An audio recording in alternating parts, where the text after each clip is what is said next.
Hey everybody. Hey, Phucsters, welcome back. This is actually a really special episode. For the first time ever, we have someone actually outside the company, a legitimate guest. One of my actually, we're going to be pretty good friends now, right, Joseph? We're actually like interacting in the business setting, but also we shared text messages on the phone recently, and you've been helping me out, and hopefully we've been helping each other out, right? Yeah, I mean, getting the chance to meet you in person in Boston recently was a pleasure. Yeah. Well, anyway, I just want to give you an intro about who Joseph is. But Joseph is the real Superman. So Joseph is from Iowa, right? You're really from Iowa, right? Originally. And you look like Superman. You're a very handsome man, just like Roberto here. And you got, we wore the same shirt, so we show the guns. So we want to show I the got the guns. gun. But so Midwest. So I used to be a wrestler. So Iowa had good wrestlers. That's true. So I know you did some wrestling in the farm there, and I know the fields. But basically, Joseph is actually one of my superheroes because, as we talked about, this is a show about our company, my life, spiritual journey, but also, how we're gonna hopefully make a difference with some of the stuff we do. And we last left off where I had an idea for a company, the Vision Valve. I was able to build the first version using a lumens camera. So literally, I just had a light sensor that gave me a number 0 to 1,000, and the team basically we built this to filter oil and water with Midnight Zero, who was the hardware engineer behind this. And basically, that was around July when I had the idea.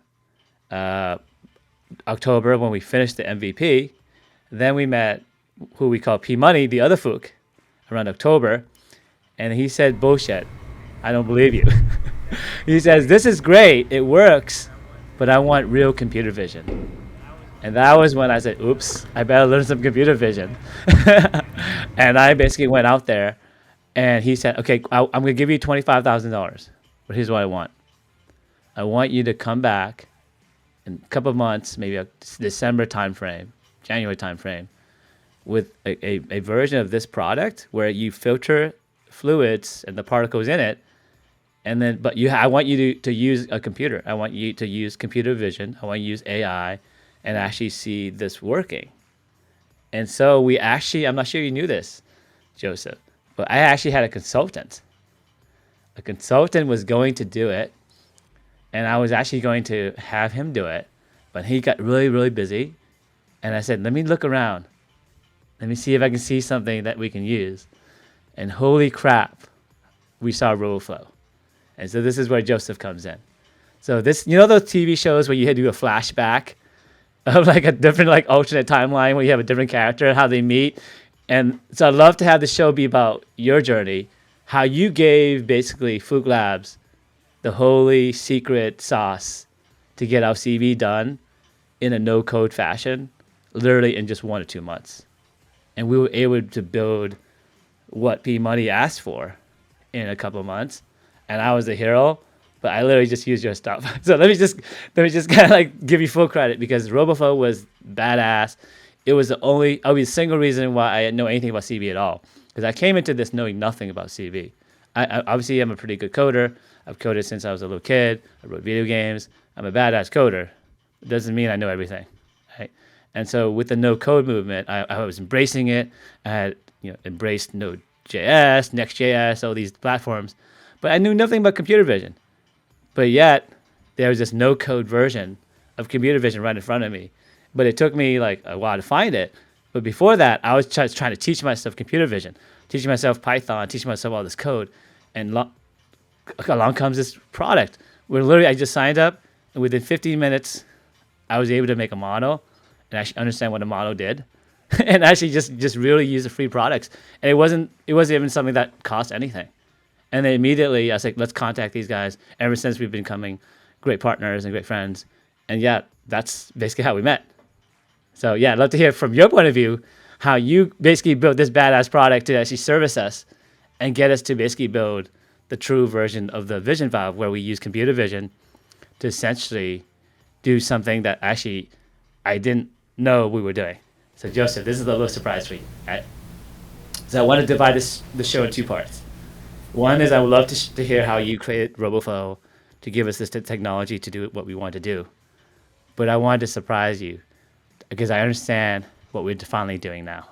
How long is this show? Like episode 16, right? So July, a year and a half ago, I invented something called Vision Valve. But only through pitching in the last couple of weeks was I able to actually understand what I was pitching. And you know what we invented, Joseph? You know how Silicon Valley, the transistor, was what started it all? I realize now what we just invented. We invented the transistor for water. Amazing. Water is the most important resource on our planet. Before we came along, the only companies that existed were AI companies that looked at water, looked at the particles in the water, looked at the quality of the water, predicted what was in the water. But we're the first company to make a transistor for water, where we move water left or move water right. And that is going to be the basis of our clean tech future. It's going to make a huge impact on climate change. Not only that, but there's something else I want to talk about, the third part. So one is the background about you and how you got here. Second is, all this stuff. And third is I want to talk about the third wing of magic. Because there's matter, there's energy, and then there's information. And me and you, we're working with information. And that's the third wing of magic. And there's something unexplored there. I'd love to go explore it with you, talk about some of the stuff we're working on, your thoughts on what you think that magic looks like today, where it's going to go. But this is going to be an awesome show. Love to have you. Just give you the platform. Superman.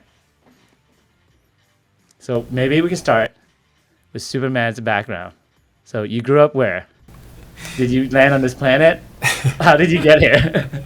Way too kind. I mean, let me just first start with saying you're giving way too much undue credit. Like the tools that we're working on empower people that have the big ideas to build those ideas. And I had no idea that what you're doing was possible. I still have very little understanding of how it all works. It's like you're bending the laws of physics, and I know you're going to talk about that a bit later on. But truly, like the use cases that people use computer vision, like we think things like Face ID or like Amazon Go, where you don't have to go to like a clerk to check out. You take like a photo of a check and it shows up in your bank account. Separating particles inside water and building the transistor for water is not one that I never, ever would have predicted, right? Like you can write down 100,000 computer vision examples, and I never would have thought of the ideas like this. And so you're giving way too much credit to like the tools and stuff that we get to work on. And it's honestly the reason I was excited to join you today is the thrill, the excitement, and creativity that you bring to this. So thanks so much for having me. Yeah, so where I'm from, I grew up in Iowa. And what's funny is that like that's like a novelty because it's a relatively small state. You don't hear much about Iowa unless it's a presidential election year, and that colors a bit of my experience growing up too. But it's a wonderful place, and everyone should feel empowered to visit. I moved to DC for university, and I've lived there ever since, and quite like it here. But the company that Roboflow is actually headquartered, incorporated Delaware, headquartered in Des Moines. That's kind of a homage to my co-founder is still based there. A number of our team members are there. It's where we did a summer accelerator program remotely called Y Combinator. One summer we rented a house in Des Moines and lived and worked out of that house. So Iowa's a pretty special place. Folks like Ben Silberman, the co-founder of Pinterest, are from Iowa. Feng Zhang, the creator of CRISPR, is from Iowa. They actually went to the same high school, and we had the same science teacher. They're much better at science than I am, but that's as probably close as the connection sort of gets there. So it is a pretty special place, and I'm thrilled to be able to call it home and where I grew up and where my family still is. What's a kid from Iowa doing computer vision? Where the hell do you go from corn and huskies and whatever you guys do in Iowa, tipping cows, to tipping the edges of The science. unnecessary jab, but just for fun. It's all too common. It makes it a lot more fun. He can jab all he wants, but you can't shake the fact that he's probably a Boston sports fan, and there's We did lose to Buffalo just now, so. I'm a Chiefs fan, so hopefully we can redeem ourselves and avenge you all. But yeah, I mean the the growth into computer vision of all things. I mean, I'll give you the condensed story. In school, I always enjoyed studying economics. Actually, it wasn't like I thought math and things were like kind of interesting, but truth be told, I always thought I was quite bad at math growing up. Because the high school that I attended, if you were doing calculus your senior year, you were a year behind. And so, like, I was doing calculus my senior year, so I was a year behind everyone else. And like, I was in a class like full of juniors, so I always assumed that like I was not particularly good at math in some of these areas. However, there was a point in high school math class where we had the introduction of TI-84 calculators, and using those for making like supposed to be doing homework and things like that. But I don't know if you remember, people would pass around like games on these like TI-84 calculators. Like there was like a version of like Super Mario and whatnot. Well, there was one day in math class where I was a little bit bored, and I kind of messed around on the calculator a little bit, and I made a really, really, really basic program that, frankly, all it was a random number generator with a dictionary, key value pair store, and that dictionary stored jokes. And so like every single day in math class, I'd write down like a joke and put it inside this thing. And some of the jokes would be like a little like borderline like offensive, because like it was in the days of like Yo Mama was on MTV. So like there was like this, you'd hear like, your mama's teeth are so yellow when she smiles, traffic slows down, or like something like that. Like these sorts of like goofy sort of quips and went off. But then these other sorts of ideas. And so there's this long like joke and jab and quip generator. And when people would pass around programs on their calculators for like, hey, give me Super Mario or give me this, I would slip this one in. And so I'd give this to other people, but I never claimed credit for it. And so this program goes viral throughout the school. And it's like got like these like jokes and jabs and these sorts of things. And that taught me a lot about programming and code. And that's kind of where I got like the first bug. I discovered writing bugs. And from there, I don't know, I just really enjoyed the programming side of things. So basically, you were the same as me, because I did economics too, in college, and I was hacking games, and I was just doing it as a hobby because I didn't think I was gonna make any money on it, right? As like back in the '90s and '80s, like, well, you can make a little bit of money, but you really want to become the investment banker, you want to be the CEO, you want to be the boss, but you're showing yourself short. You basically were the hacker back then. Yeah, back in the days, huh? Yeah, 85. Yeah, I mean, so economics. The thing I liked, my degree is economics as well. I mean, the thing I liked about economics is less like, gonna go be this like fancy business person, and much more like it was a study of systems. It was like, let's take this system, let's way oversimplify it, let's use some math to describe that system, and then like optimize and call it good. So for example, like supply and demand, both radically oversimplified, but also pretty useful. It's like if you squint a little bit, it kind of works out, right? You build more houses, rent should go down. And then you can kind of assign equations to that. How much will rent go down if we build more houses? How many more houses do we need to build? For whom? And those sorts of things. And that's like what kind of got me on this thing of like data science and data exploration, and then pretty soon machine learning. And I mean, I got in trouble for like my senior thesis because I turned it in Python instead of Stata. And I was like, Stata is like this closed source, like you have to pay to use it. It's really clunky, and like I don't have access to the source code. And like I wrote it in Python, and I got in trouble because they're like, this isn't reproducible enough because everyone uses Stata. I'm like, are you kidding me? The open source standard that anyone can download and use isn't reproduced. So yeah, I mean, I found economics to be really, really empowering and kind of like a degree in problem solving. And it took me down the path of getting deeper into statistical analysis, which brought you into machine learning land, which brought you into programming land. Absolutely. I mean, I love economics because it taught you about basically systems, like you said, like supply, demand, externalities, and like politics and philosophy. Incentive design, right? Imperfection, how to deal with imperfection. And I think that's why you went to government, because that's something that looked like you were headed towards a government career. you on your way to what? You want to be a politician, a policymaker? What do you want to be, like a government secretary of state? What? I don't know that I ever like aspired to say like I wanted to be a politician, but I did always find politics interesting and being proximate to it. It's kind of funny, like you'd think that being in DC would make you more political, but it's maybe less political. Maybe because there's too much of it Like around. you're saturated. I'm like, okay, I'm done here. Yeah. But I think honestly, it's a product of the Iowa thing we were talking about earlier. Like I don't know if you're in your government classes, you had to do like required volunteering hours, but like we had to require like political volunteering hours, and I did some for the year of when a caucus came around, and I found that to be like really interesting. And then that's kind of what took me to DC. And I did debate in high school and college, and a lot of debaters end up in DC at some point in their lives as well.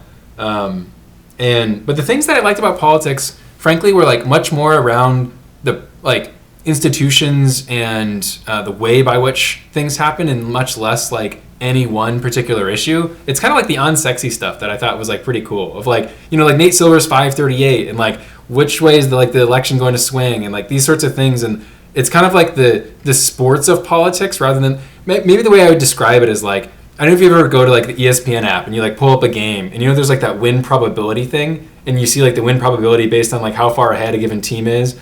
You know, like I find like I almost sometimes think that that's more interesting than the actual game itself, and that's kind of my relationship to politics, right? Is that like the what's happening rather than any one issue, and maybe that's sort of like a very sterile third-party seat to take in all this stuff, but that's why my last company was in the political space, and we made it easier to like contact your representative. It wasn't like, you know, for one specific cause, like, you know, it wasn't like say raise the minimum wage or like reduce like taxes or something like that. It was like we want to make the institution by which Congress makes laws more effective and efficient and make it easier for people to contact their representative.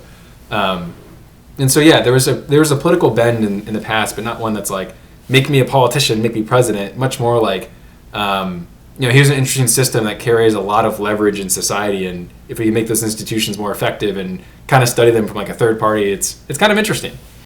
Yeah, like trying to fix what's already there. So that was basically your track. Was like, I'm going to go fix government. Yeah. Somehow. Whether Make it it be efficient. Policy, technology, data science, whatever. I want to make a difference. So you basically, just let me summarize this.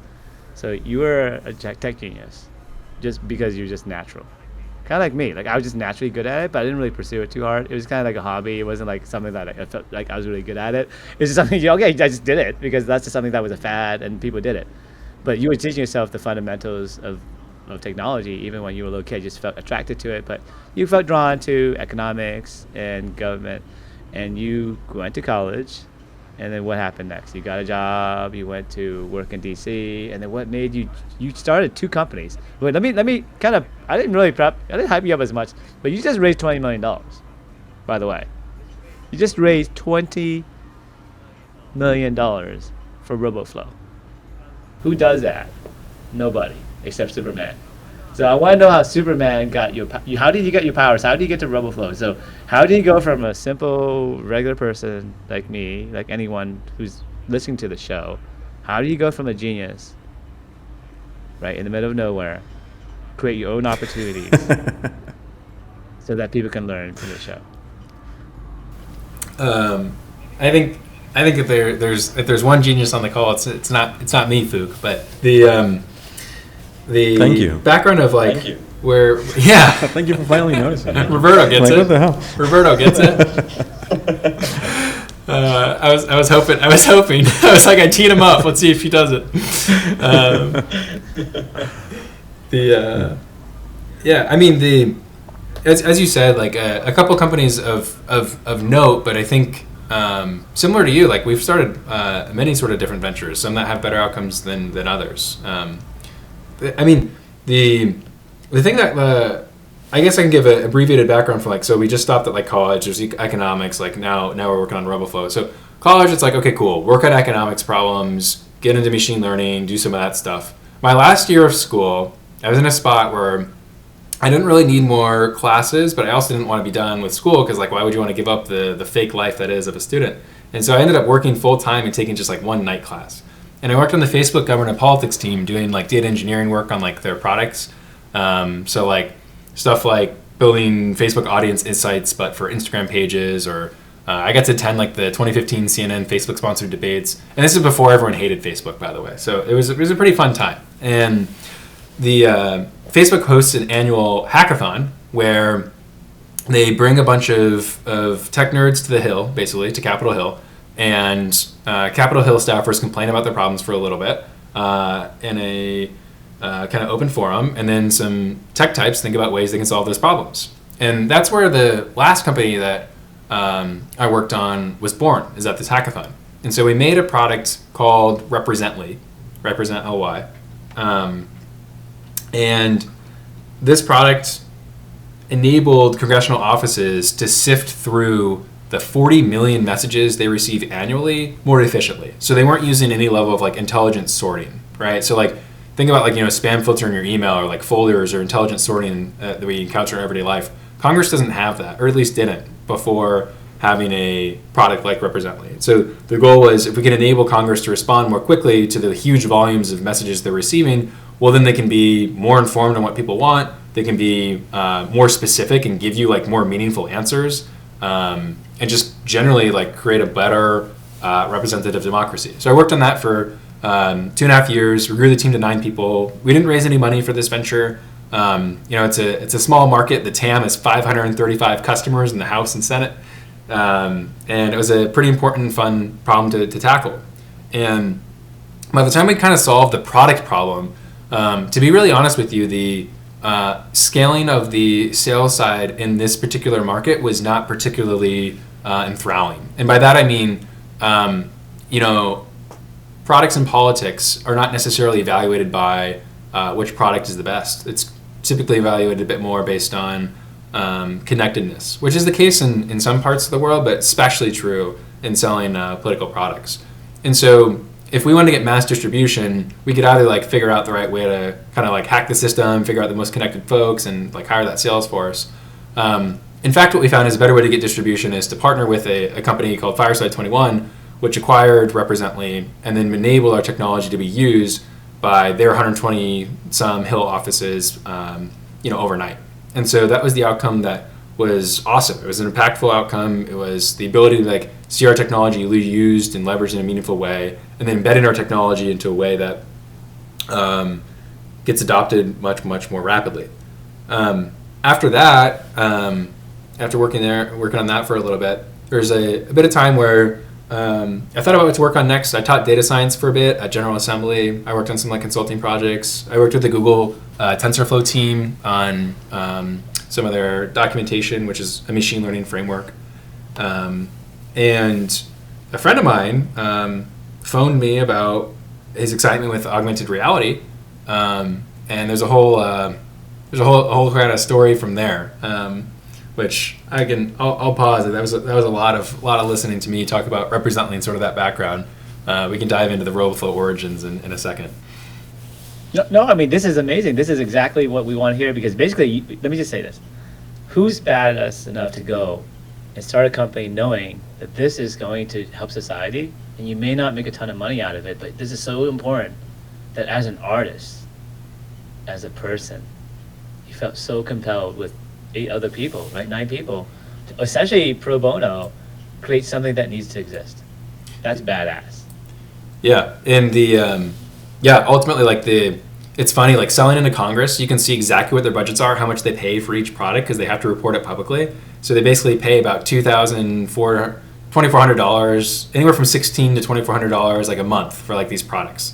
And so you can like do the back of the envelope math of like the what you need to do to start to make like meaningful revenue and the number of customers and those sorts of things, which, like I said, it's like the problems are equally hard when you build a company, but like if the impact is bigger, if the demand, market, and societal need for something is going to be bigger. So in another sense, like I want to tackle something that would be even bigger, which is like, man, what could be bigger than like improving the world's most effective or the world's most powerful government in the world? And I think that like technologies that'll be used in every part of society and making access to those technologies easier and more widespread is a way to bring the future here faster.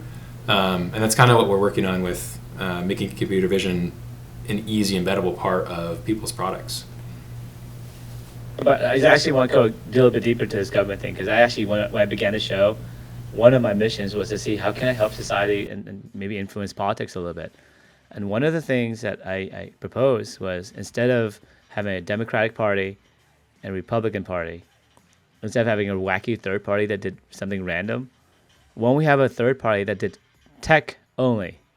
Imagine it's a tech party where literally people like you and me, we're neutral or whatever, or even Republicans or Democrats, they can both be part of the tech party in terms of what are the initiative, but they just go in and make government more transparent, like you were trying to do, make it so it's easier to engage with the citizens and get their opinion, and maybe reinvent democracy. Because as you know, part of the show, like I'm the American dream come true. I'd love to chat with you about the perspective I have about America and what's wrong, what's right, and actually maybe talk about that for maybe 10 minutes, because I feel like one thing I really kind of want to talk about, and this actually really bothered me a lot. There was another TV show, there's another podcast, and I'm not sure if you listen to this show, but there's this investor, and his name is Chamath. You know Chamath? Okay, maybe you know him. Do you know him? Yeah, Right. yeah. Well, yeah. Anyway, he said something that he got him in really big trouble. You know what I'm talking about, right? I don't. What do you say?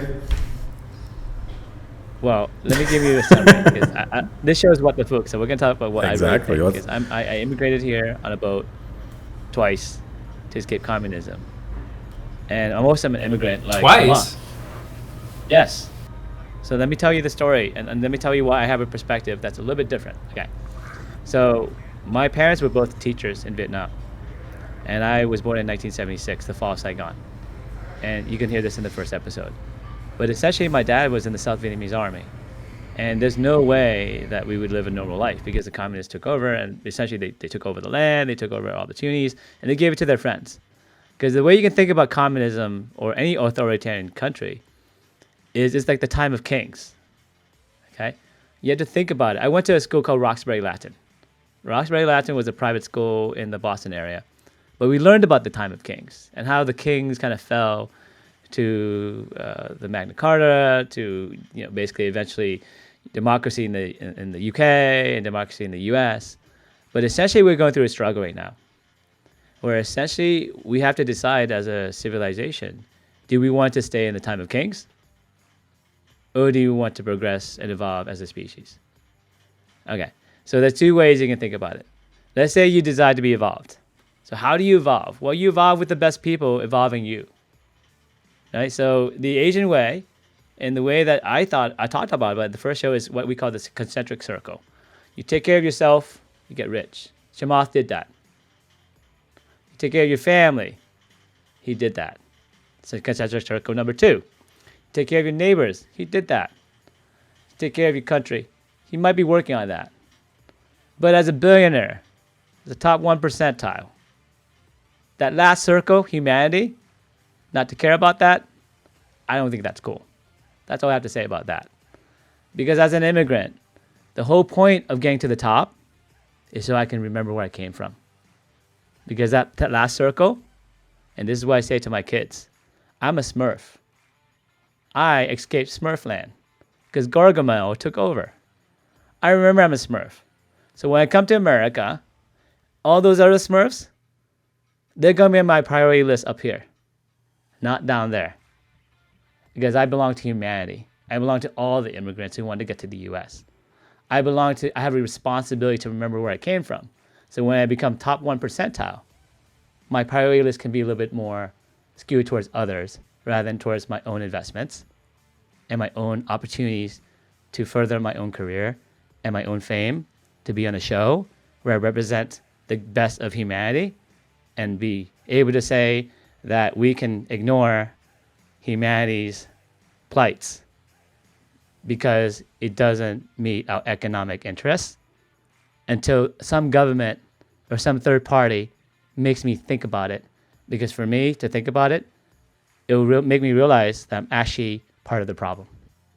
My ignorance, my lack of understanding, because I don't even try to think about it, because for me that's off limits. Maybe that line is there for a reason, so I don't have to look at my own flaws. That's what I have to say to Chamath. Think about that. That's a good statement. Maybe you would care about that last circle instead of dismissing it so quickly. But that's why you joined the government. And that's why I would have to make this statement. Because not all people think the same. That I think the future of humanity is when you do get to the top, you remember where you came from. You're still a Smurf, and there are a lot of Smurfs need to be saved. Well, I think that's the thing, though. Like, the fact that you remember where you came from for some people is there's like constant putting it back in your face that you're from that and you grew beyond it and that now you're better in a way. And the fact that like you remember where you came from is kind of shameful in a way, in a sense that that's what you used to be and you don't want to associate with that anymore. So you kind of ignore it. Well, I think what happens is when you're really smart, okay, here's what happens to really smart people. They can rationalize everything, including their choices, where they can weigh this and weigh that, and somehow this, they can just close an eye to. Just like the Jews, you close an eye to when the Nazis started killing them. Just like people in third world countries, or whatever you want to call it, emerging countries like mine, where we don't matter. Because other problems happen here, so let's ignore all the other problems everywhere else. Just because we can't take care of our own problems. But guess what? That's okay if you're poor. That's okay if you're middle class. That's not okay if you're owner of the NBA franchise that represents America, that represents freedom, where Ernest Cantor, Boston Celtics, I don't have a shirt, I wish I had it, can speak up for humanity. Yet the owner of the same team, or the owner of a varying team, they can't say anything. Who's the boss there? The head of China? Yeah, no, definitely.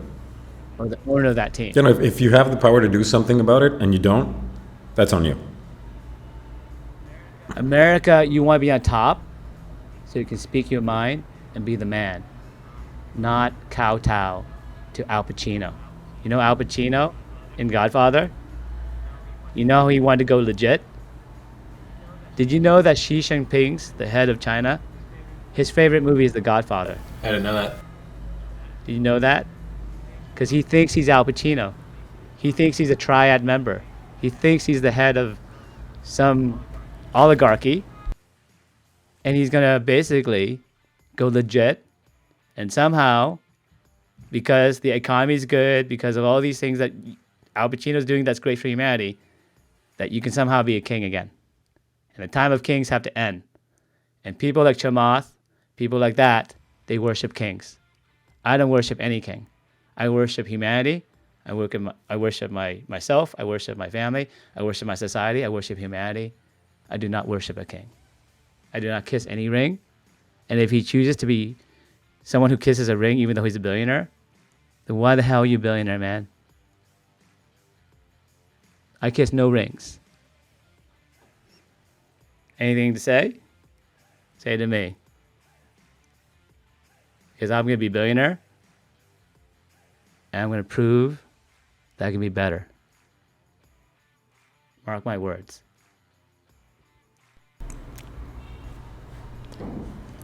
So yeah, Anyway, good times. pretty deep topic. I just want to make that statement because it really upset me. Of course it does.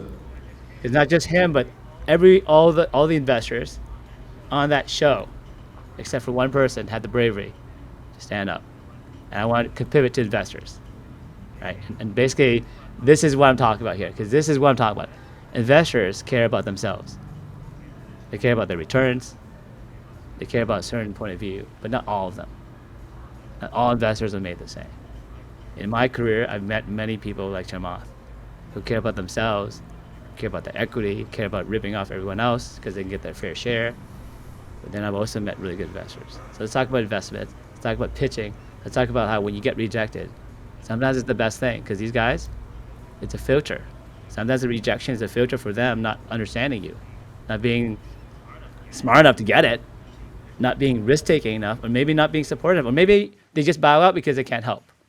But the biggest thing I want to talk about is how we look great here, me and you, Joseph, but how much fear we have, how much doubt we have, how hard it was to raise money, to go beg people like Chamath for money. And friends, I know you have friends who invest in your company, so I don't want to have you talk anything about other people in that community. But I want to talk about, like, in general, like what it feels like to be on this side. Because I feel like at this stage of my career, I can speak up. Okay? Because when you're young and you're part of YC, you're part of someone, you have to basically kiss butt. Kiss to the ring, kiss to whatever, the king. And the VC is actually losing power. I see it right now. I see with debt financing, where the PE guys are coming in and giving us money and letting us borrow money instead of taking a part of the company.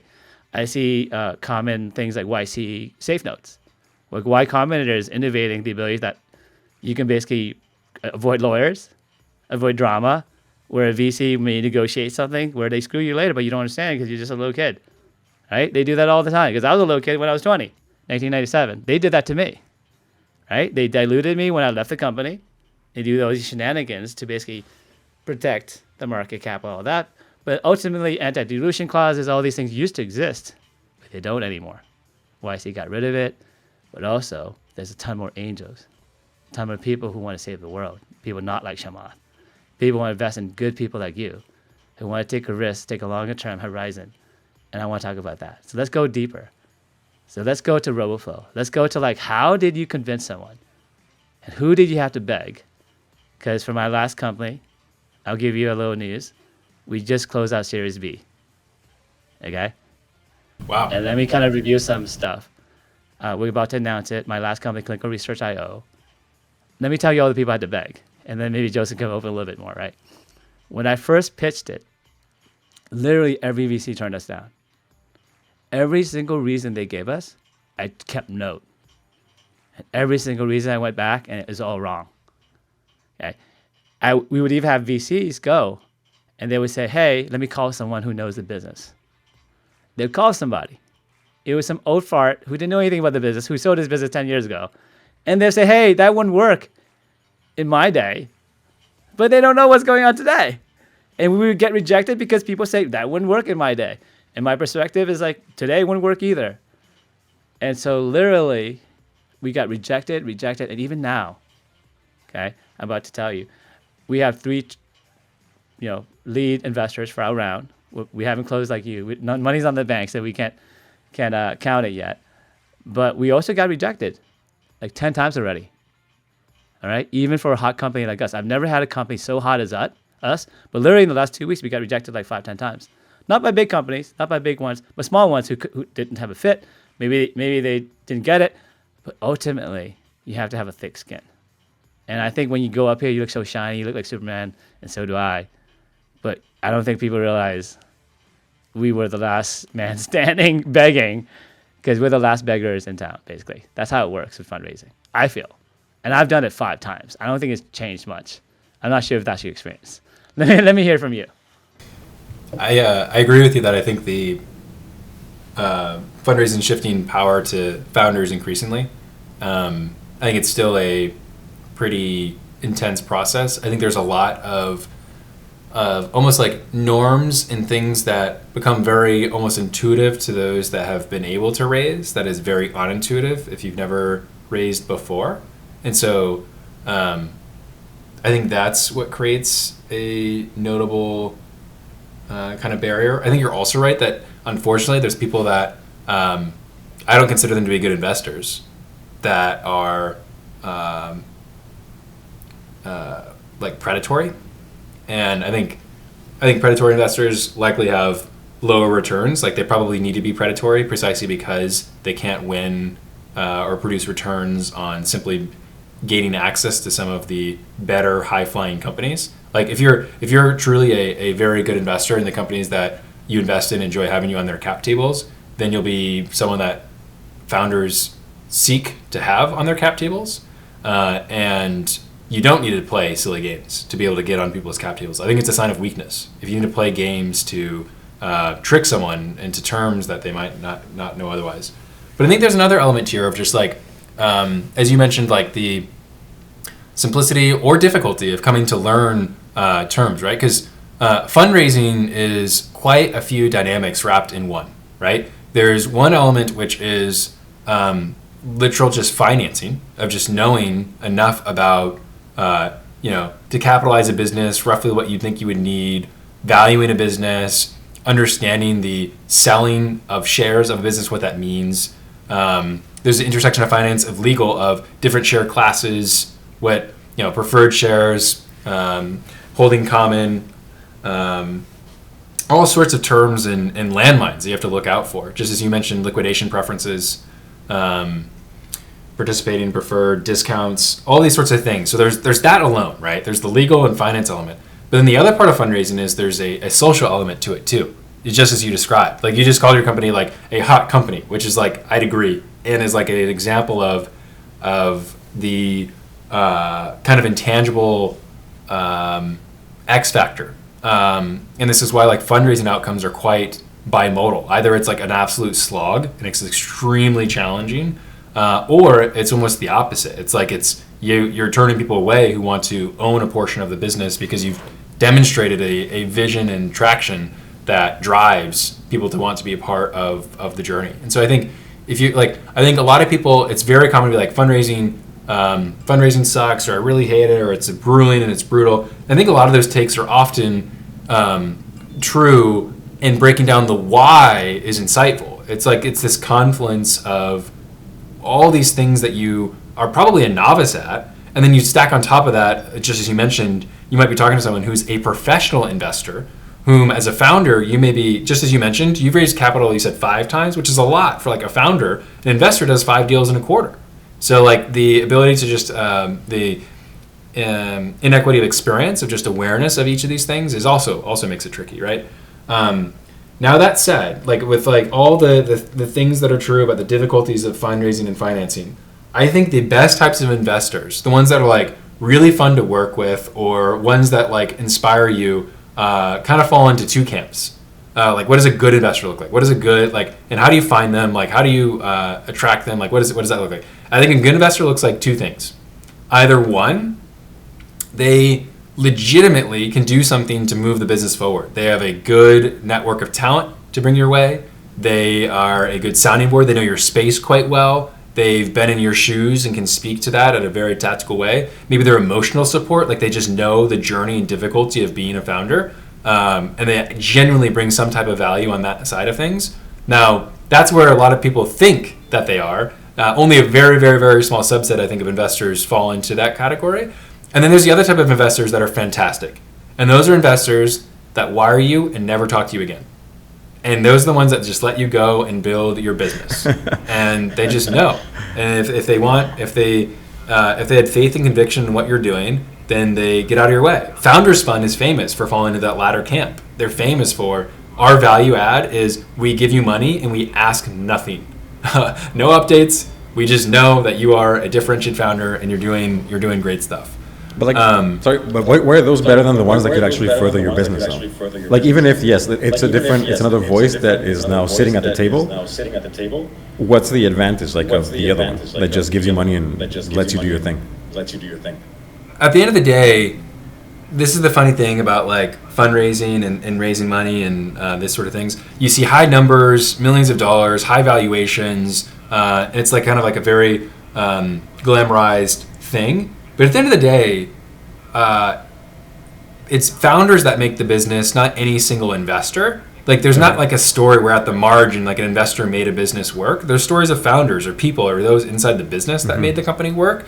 And so if you operate with that being true, if it's the founders and those inside the company that make the difference, not the investor, then at the end of the day, what is fundraising about? What is like this hierarchy of needs in fundraising? It's to have money, to the operating capital, so that you can accomplish your goals. And if you have the operating capital to accomplish your goals, like you have money in the bank and you can go and accomplish your goals, and then there's no negative from that like investor, like there's no way to detract, that is an extremely positive interaction. And so I think that the class of those that are just like bought into and excited and know that founders are the ones that kind of make the difference and wire and let that difference happen are some of the best, paradoxically.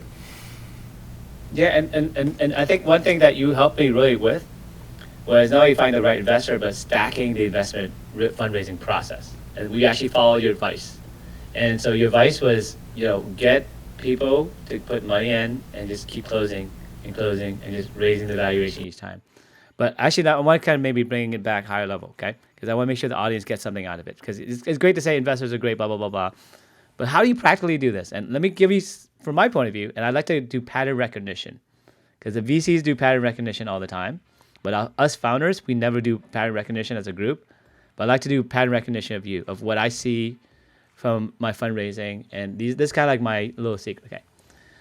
The first important thing, and let me show you how I would stack it based on my knowledge and the fundraising.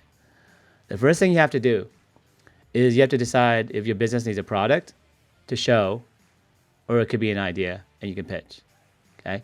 So back in the day, you can just have an idea and you can pitch it and most people give you money. But today, it's skewing towards you got to have a finished product. Because it's always a stack of your effort plus an investor interest plus your effort plus another investor that's higher up in the stack plus some of your effort.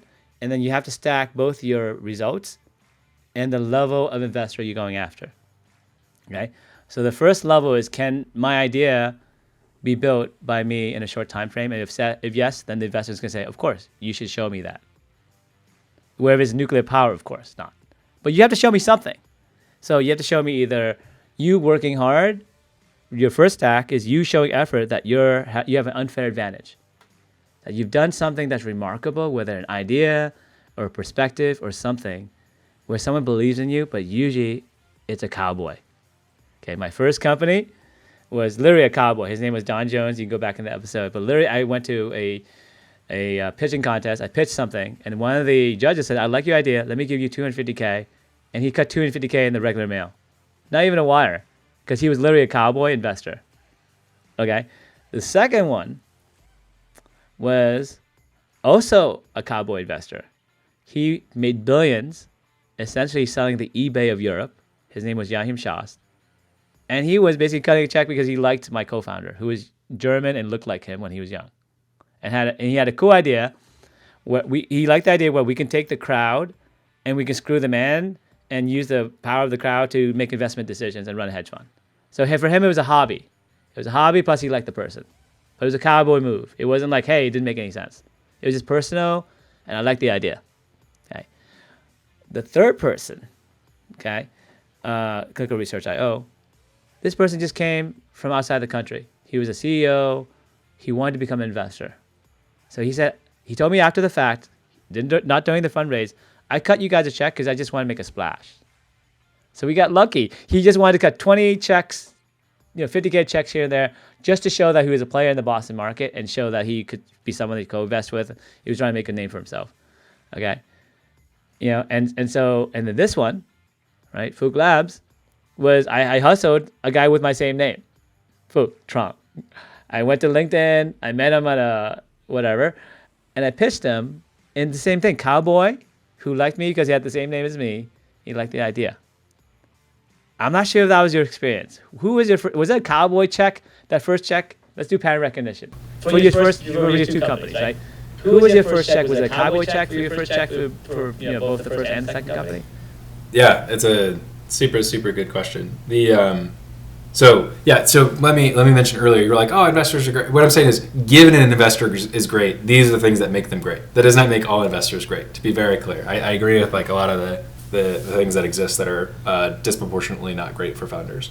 Our fundraise, and I'd also be happy to talk fundraising tactics. Again, I think it's pretty bold for someone that's closed 2 rounds to suddenly be like the expert on raising, but I'm obviously very happy to speak from like anecdotally. Here's what worked for us, rather than like this is the expert advice. In terms of our first check, so technically our very first check for Roboflow was Brad and myself capitalizing the business a little bit, so we could actually have some operating capital. But in terms of external investment,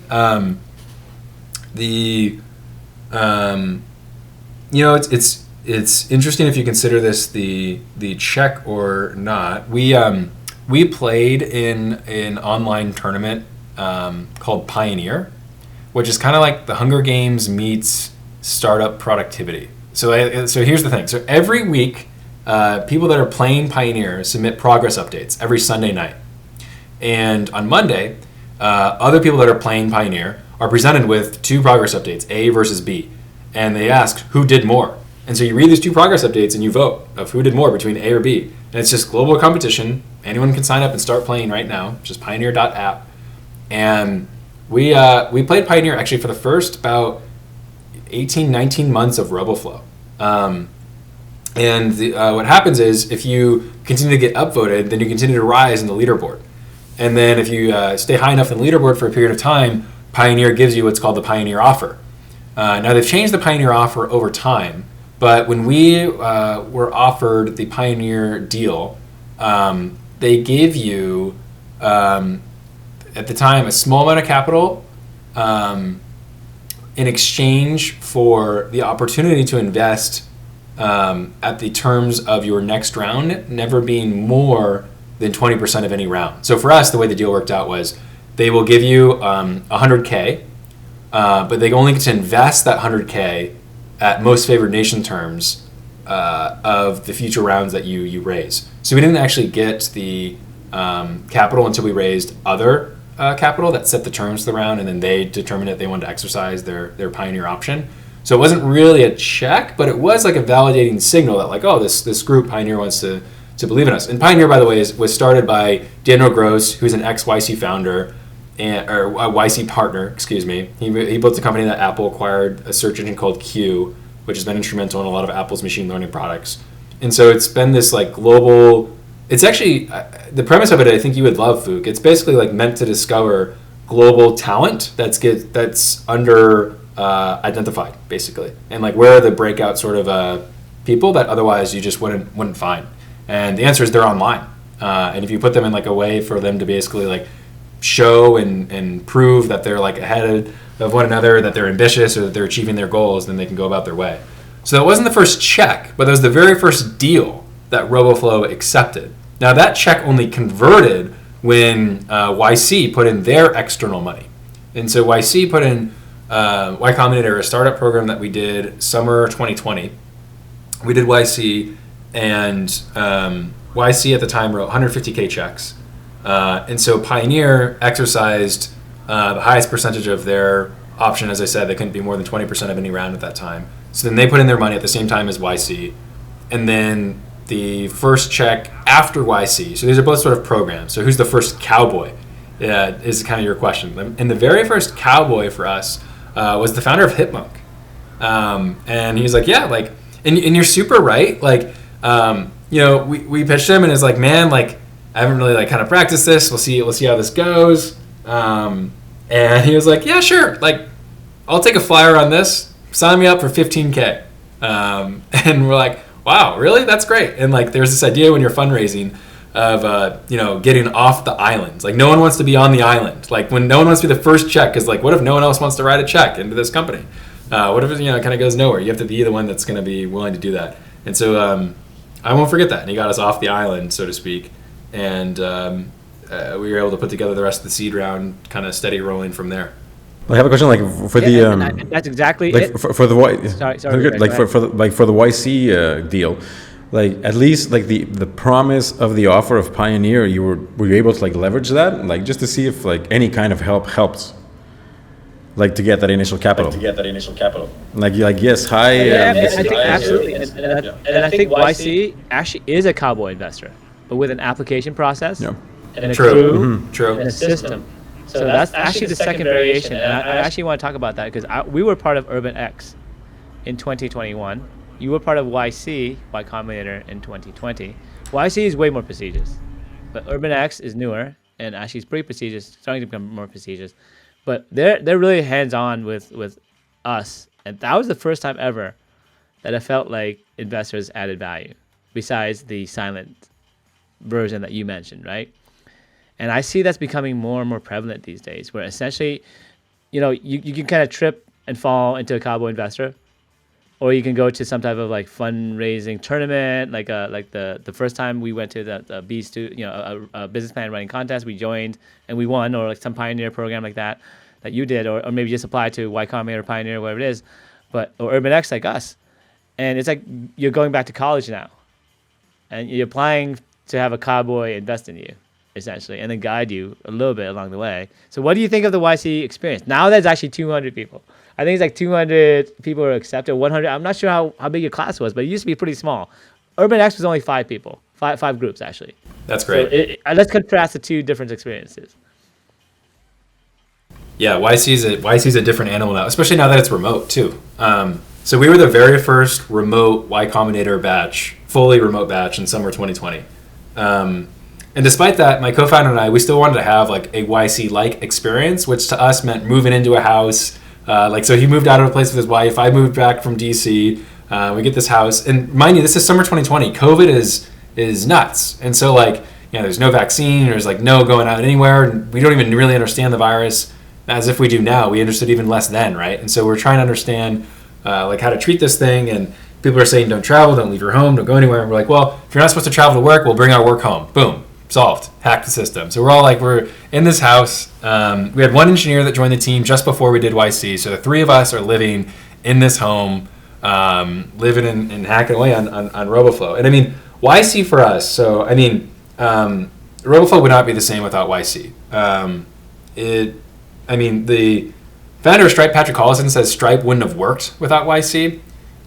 I would think that could be said of Roboflow. And the reason that YC was incredibly valuable for us was just as we were talking about some of the investors that what the different types of value add they give, YC just normalizes creating $1 billion company. It's of course you're going to do that. You're surrounded by others who are aiming to do that, and that's just the way the world works here. So why would it what is inhibiting you of that? And then very much I think prestigious schools and things like that, ultimately what makes it prestigious, right, is being the average of those that you're surrounded by. And so if you're constantly surrounded by people that are pushing the envelope, doing more week over week, it is infectious and it drives you to want to do more, right? So if you set a sales goal of, we come in and we're doing 1,000 monthly recurring revenue, and you say I want a 10x in 3 months, I want to be 10,000 monthly recurring revenue, and you say that, and on the one hand you're that seems like a lot, and a lot of growth in a short period of time. On the other hand, you're at the end of the day, 10,000 monthly recurring revenue, you should be able to come up with that in 3 months probably. If you're building a B2B sort of SaaS startup, what's going on otherwise?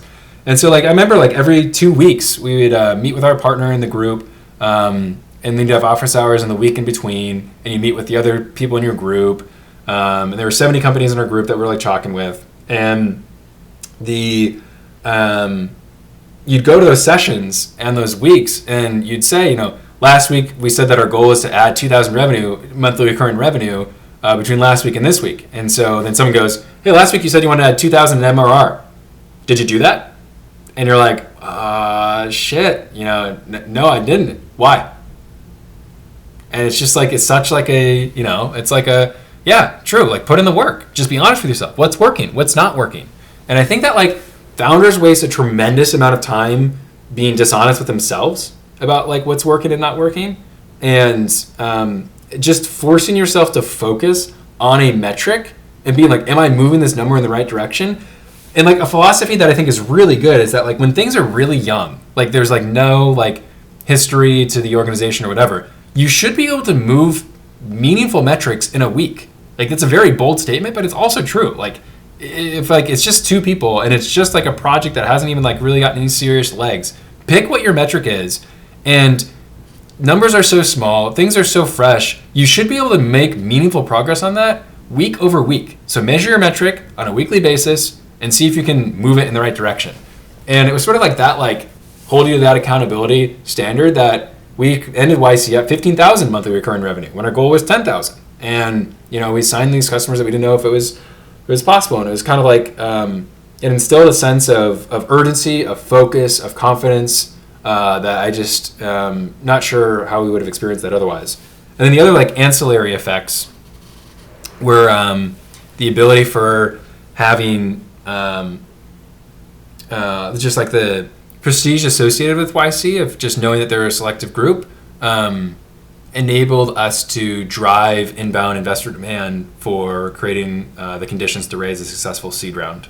And they've actually been helpful even since then. There's a YC Series A program.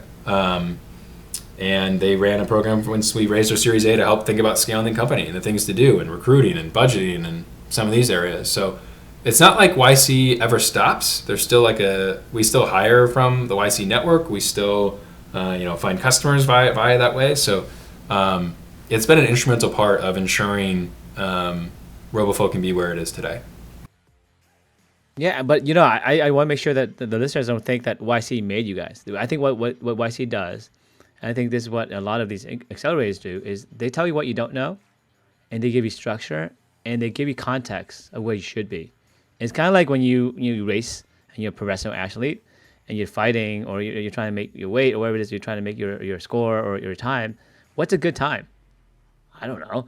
But if you see a billion companies, well, coach, am I doing good? The coach would say, yeah, your metrics are great, but why aren't you doing these 5 things these other champions are doing?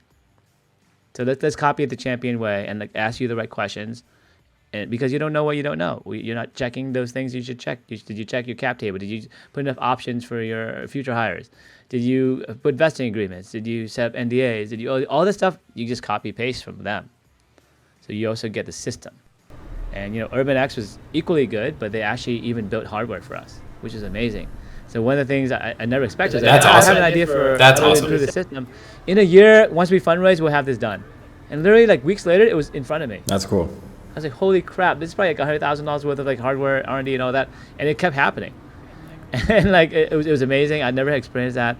And I changed my mind because I think you're right. I think the VCs do add value if you find the right one, but you have to be judicious, but you also have to be the hot one, because not every VC is going to go after you. And that's the other thing I realized is a lot of my ideas were just dead ideas, and I shouldn't have been pitching them or going after them. I think a lot of founders have to look at themselves in the mirror. It's not the VC, it's probably you. Yeah, to help you organize your But also, let's go back to the soul stacking thing, because I want to make sure that the audience can really learn. So the first step is you got to earn some respect from someone who believes in you. And then you get the guy who says, okay, this person, I respect this person. I respect this idea. Let me take a chance. So, and then you join some type of incubator, you get some type of guidance, you become a samurai, you become a Jedi, you become a whatever the boot camp gives you, Navy SEAL, YC alum, whatever you want to call yourself. And you get in front of this demo day, which we experienced last week. And that was super nerve-wracking. But then you get all these people interested, and holy shit, dude, how long was that ago? Summer 2020. You just graduated as a cadet. And now 18 months later, you're where I wish I was in my last company, right? After 4 years, 5 years, or any company, period. So what was the magic? What was the rocket ship experience? Because I think we're gonna have a rocket ship too. But the bad idea versus the good idea versus the medium idea, because a lot of founders waste their time with just bad ideas. So how do you know a good idea at a rocket ship and that feeling that you get? How should it feel from the beginning? Man, how do you know? People tell you, right? People are jumping in the boat faster than you can get the nets ready, I guess, to use a poor fishing analogy. In the early days, it's as you very much know, Phuc, from starting a number of companies, the idea is it's less the idea and more like the rate of iteration. Because your first idea is going to be bad. It is not going to be a good idea. It's going to sound smart, and it's probably going to make sense to you, but you don't know until you actually try to provide that solution to someone. Are they using it? Do they find value in it? Do they get entertainment from it? Does it save them time? Does it save them money? If it doesn't do any of those things, you might be running down a dead end. In terms of knowing a good idea from a bad one, broadly there's spaces and markets that are interesting, but I think a lot of the best ideas are ones where people can speak personally to the experience to some degree. I don't think it's required, certainly not requisite. There's a number of founders that have jumped into spaces that they've never tackled before. Elon Musk taught himself rocket science, right? And runs the most valuable private space company. Certainly he's an exception to the rule, but there's a number of founders that start in spaces that they don't know a whole lot about and create amazingly valuable technology. But I think the bigger reason that that's valuable is because it's an itch that you personally want to scratch. And that, in fact, it's a lot less often it's a single idea. It's being a founder is tough. There's lots and lots of no's, lots and lots of things to figure out, lots and lots of things to balance, things pulling you in various different directions. And if you're not excited about the thing you're working on, it's going to be very challenging to just keep going. And so, in terms of ideas, it's usually I actually had an idea day doc, so I'd write down like this Evernote, and I would like write down an idea, like all this stuff that I encountered. There was a period of time where I was doing a lot of business travel, and they're all like business travel ideas. It's like kind of funny, or like this like other place, and a lot of them kind of circled back to this idea of like applications of machine learning. And when I saw like connect the dots between those applications of machine learning, in fact, the first derivative problem of that, not the application of machine learning, but actually enabling people to apply machine learning, is where we landed and where things are especially valuable. I mean, it's best described as an idea maze, and I think that's a good way to describe it. And then I think something really a switch gets flipped. Once things start to work, it is a fundamentally different animal, different set of problems, and man, like just trying to like keep up. Like you're pushing a ball up a hill for so long, and then when the ball starts rolling down the hill on the other side, it's like, oh wow, like the things that I had to do, or like it's a fundamentally different set of skills, which again, to the earlier comment, rate of growth is way more important than any static snapshot.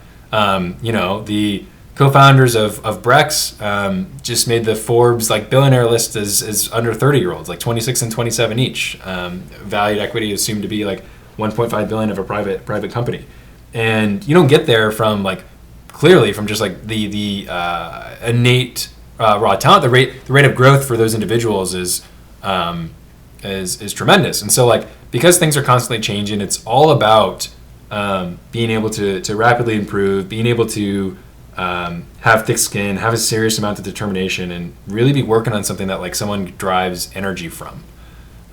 So that's not really necessarily, I guess, idea fodder, but at least it's directionally, I think, helpful in terms of you don't want to work on something that's not going to excite you. Just like discipline and work ethic. No, I mean you hit it right on. I have to double down on this because I think this is the main point that I think a lot of young entrepreneurs don't understand. Here's rule number one: when you have an investor or friends and family invest in you, or anyone who supports you, you have to create a graph of where you think you're going to be. You have to make some estimates of where this line is going to be and your predictions. Okay? And just like a magician, if I tell you I'm going to take this lady that's really beautiful, I'm going to put her in a box, and I'm going to make her disappear, and you make that happen in front of the audience when they know that's what you're about to do, because the audience is going to look for you cheating. They're going to look for you to see if there's anything real there. And if you see the lady disappear and you can't figure out how it happens, then you go to the show, you invest the money, you buy the ticket. And that's the secret to make a rocket ship, I believe. You have to have a countdown, 10, 9, 8, 7, and all of a sudden, at 5, you're already 2 years ahead or 1 year ahead. And then your investors start chasing you. And you sense that momentum. And so basically what you do is, again, to stack it, you have to earn by doing something free, by doing something that earns the cowboy respect. The cowboy invests in you. You join some type of incubator. You get the next stack of investor, maybe an angel group, maybe an angel syndicate, all these little platforms. And then ultimately you perform because you have, in our case, we only raised $700,000 for so far as our company. Okay? And then you have to iterate a ton, because each time you iterate, you show you can perform the magic trick. You say, I'm going to do 25 tricks in a row. And at the end, 25 tricks, 25 months, 25 weeks, I'm going to be here. And then you exceed that and you excel that, and you use tools like Roboflow to cheat. All right? Because I think that's the secret. That's the reason I brought you in the show, because you saved us at least 2 years. Okay? Your no-code tool, and that's why you're taking off. Because when you take off, we take off. And when we take off, we use your tool more. We tell everyone. We evangelize it because it's something we can't shut up about. I have you on the show for a reason. I can't shut up about it. And that's when you know you have an idea, because everyone is talking about it around town, even your neighbors. And I think those are the mistakes that I made when I was starting out. My companies, they were talking about it because Phuc did nice things. But they weren't talking about it because it was game changing. And it was something that was so easy. I could just pick it up and instantly get value. And instantly, I got value with Roboflow. Instantly, I had to do something where my partner, who invested $25K, said, I don't believe you. I don't believe you can code computer vision. And I didn't believe it either. And literally, you came along. You built this amazing product at YC. I think it was the summer of 2020 when I had the idea, July. And holy crap, thank God for my luck, because September, October, I started looking for a product to do this for me. October, November, right? Because that's when I got P money. And literally, you were there for me. It was meant to be. It wasn't for you. November, when I had, to do the computer vision, it would have lasted to what? 2023, 2022. But instead, it lasted from November, and I had a first version done by January in less than 6 to 8 weeks. It's awesome. How is that possible? What did you build, man? Tell me more about Roboflow. Happily. Dangerous question to ask a founder about their company. I mean, we're convinced that computer vision is one of, if not the most important advancement of our generation. It's a bold statement to make, so let's back it up. If you think about it, like the most predominant input in the way we experience the world, in the way that even this little meta, the way that anything experiences the world is by seeing and sight and understanding the environment around us. At its core, understanding or experiencing or seeing was unable to be accomplished by computers. It was like too hard of a challenge of like understanding imagery, understanding video. And in the last 5 years or so, models have gotten better, data has become accessible, compute has gotten to a point where it creates this confluence of factors where now not only can computers see better than us, but they can learn more quickly and they can make things be a lot more efficient. And we haven't really comprehended what that means yet, but I think you're seeing early signs of it. So like anything in the world that you see should and will have a software interface to it. So instead of like needing to, I don't know, like you can think about, obviously we talked about mobile check deposit or separating particles, or you have a drone that flies over top and finds like roofs where there's damage. Like any part of the world that we want to have sensory input and understand, which are all parts of the world, is actually a computer vision problem. And so what we're working on, to be a bit more specific, is building the tooling to give developers the ability to use computer vision in their products. And over 50,000 developers, including those from half the Fortune 100, build with us for things like building sushi detectors or building like fast checkout experiences where you don't even need to have your items scanned, not even the barcode scanned. Just pick up the item and leave the store like Amazon Go style. To particle accelerator or particle separators, like Vision Valve and the Phuc Labs team. To healthcare companies that are identifying potential maladies from the microscopic surgeries that happen on an everyday basis. We have companies that are using Roboflow underneath microscopes to identify cells and accelerate cancer research, all the way through telescopes to identify and discover foreign galaxies. Basically, any sort of place where we want to experience the world, nay, the universe, there's a vision use case that we can better understand and make the experience richer, more efficient, and more exciting. And so right now what that looks like is, kind of like things that feel maybe somewhat like rudimentary and straightforward, like A to B sort of use cases, but there's pretty tremendous second order effects of what happens when anything in the world could be understood by a computer. Like I saw a use case the other day where someone took their phone, pointed at a pile of Lego bricks, and then immediately on their phone they saw all of the different combinations of what you could build with those Lego bricks, right? And that feels like magic. That feels like science fiction. But that is immediately and imminently possible right now because a computer can understand all of the bricks in front of you and run through all the combinations of how those bricks can fit together and do that instantaneously and show you in a display in sub 1 second. And those are the types of things that like seem like magic that are possible today that should be easier to use and easier to incorporate and easier to happen. And so that's like what we're working on in the future that we want to live in. And our goal is by building tools, we enable the Phuc Labs of the world to create that future that we all wish were here. Absolutely, dude, and it's way bigger than you even. You made it big already, but I think it's way bigger than this. Okay, if you don't mind, I'm a user, so let me give you the feedback from a user point of view. What Roboflow gave me, okay? So Roboflow unlocked the 13th grade of high school. So in high school, you learn geometry, you learn algebra, you learn calculus, and you learn AP calculus, and you ended school, okay? But there's a second phase of calculus.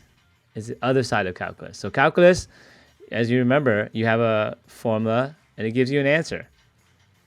In this case, it's the opposite. It's the other side of calculus where you have the answer and you're coming up with the formula. Okay? But it's actually one single way to do it. It's basically called backwards propagation. And let me explain it to regular people. Okay? So we remember calculus. You know what a derivative is, a gradient is? Okay. So imagine you have a circle, and this is my face. It's a circle, right? And the tangent is the line where you're headed and you're drawing currently in the circle. It's basically the thing that's touching you, whether it be a line or something, right? But that tangent, right? That's the next answer.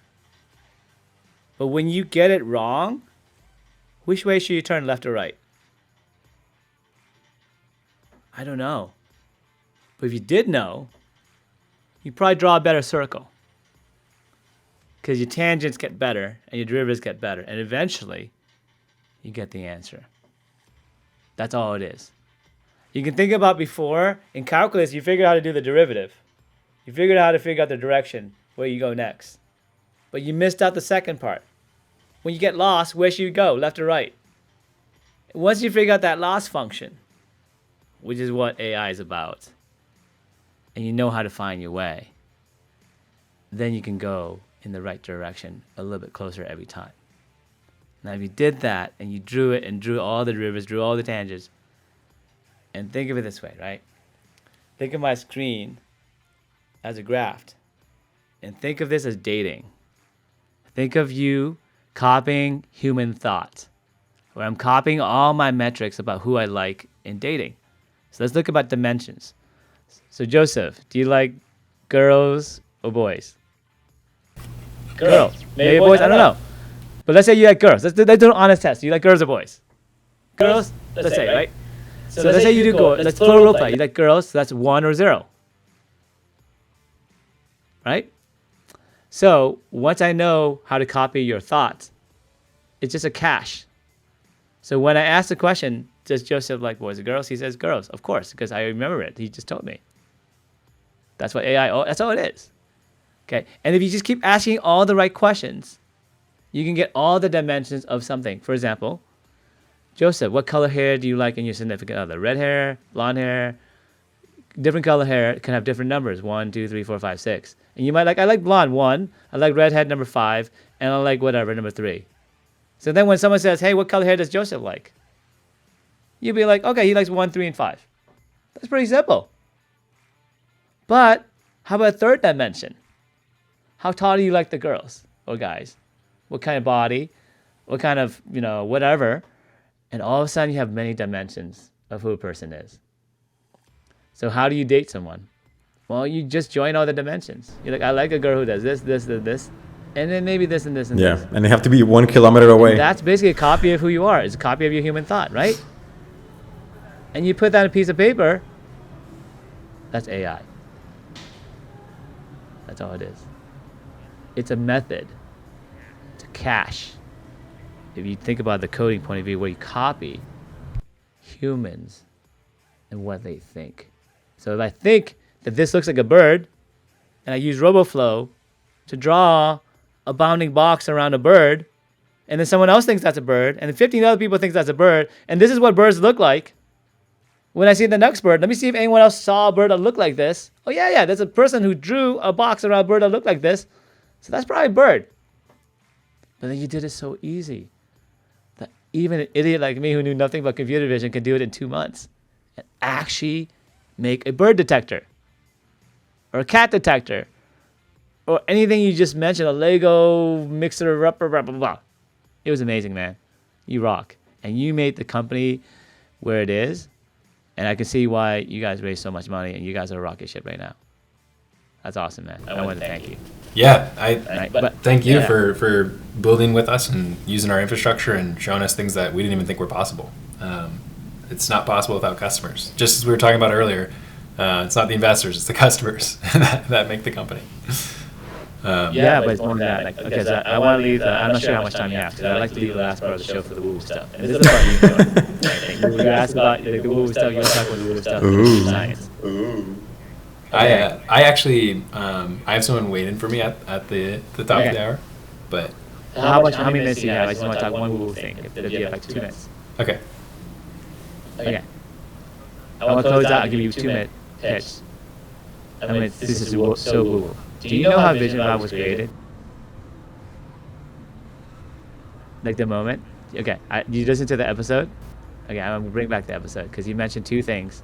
You mentioned you like Debate Club, and you mentioned the random number generator from the video game. So I want to debate with you about the existence of God. Okay? Because the Vision Valve started because I was on my porch and mathematically to myself, I proved God was real. And I'd like to mathematically prove to you as a developer that God is real. Because right now I was agnostic. I'm actually not Christian.